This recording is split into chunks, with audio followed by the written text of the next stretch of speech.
V Društvu za zaščito živali Pomurje so začeli z jesensko akcijo sterilizacije in kastracije psov in mačk.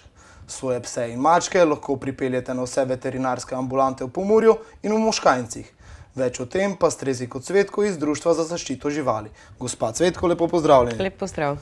Zakaj so to vrstne akcije tako zelo pomembne? Kako dolgo trajajo?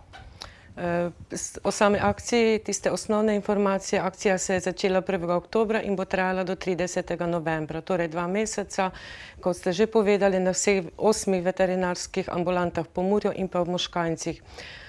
Akcije so nujne, mislim, te sterilizacije, kastracije, same sterilizacije, kastracije so res nujne, zato ker je preveč živali, da bi dobile vse dobre domove.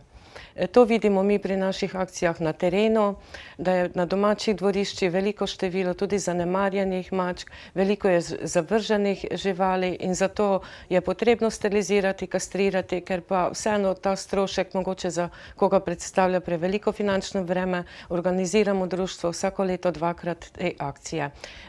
Popust, 20% popust na storitev, to pa dajo vse veterinarske ambulante.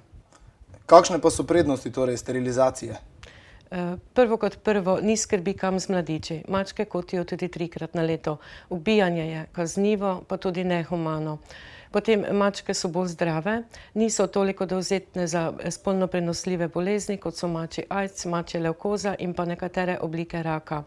Držijo se bolj doma, ni toliko potepanja, ker ni gonitev, posledično tudi manj povoženih živali, ni markiranja, psi so bolj obvladljivi, kar je pa pomembno, mačke še zmerom lovijo miši, psi pa varujejo svojo posest oziroma družino.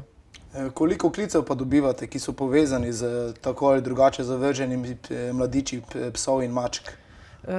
Klice, predvsem za mačke, dobivamo skoraj celo poletje. Od maja do septembra, oktobra še zdaj dobivamo klice o zavrženih mačkah, ki potem gredo za zavetišče, kar pa tudi ni dokončna rešitev, je le trajna rešitev. Veliko klicev pa tudi dobivamo, ko nas lastniki pokličejo, da bi odpeljali mačke oziroma jim našli nove domove. V katerem času pa je najhuje? Vsekakor poleti, kot pravim, tam maja se začne, pa sedaj do septembra, oktobra, še zmeromno dobivamo klice. Omenili ste, da morate potem najti zavetišče za te mladiče. Kakšni pa so stroški dejansko vsega skupaj? Mladiči, zavržene mačke oziroma živali, tudi psi, gredo v zavetišče. Tam so potem na stroške lokalne skupnosti oziroma občine, v kateri je bila žival najdena. Od tam potem gredo v nove domove, ampak kot sem rekla, teh domov je premalo, zato to ni rešitev. Rešitev je sterilizacija, kastracija, da vsak ima doma toliko mačk oziroma toliko živali, za kolikor je sposoben skrbeti.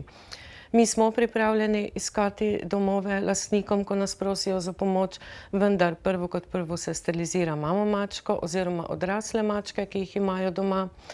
Potem kakšni so stroški? So kar stroški.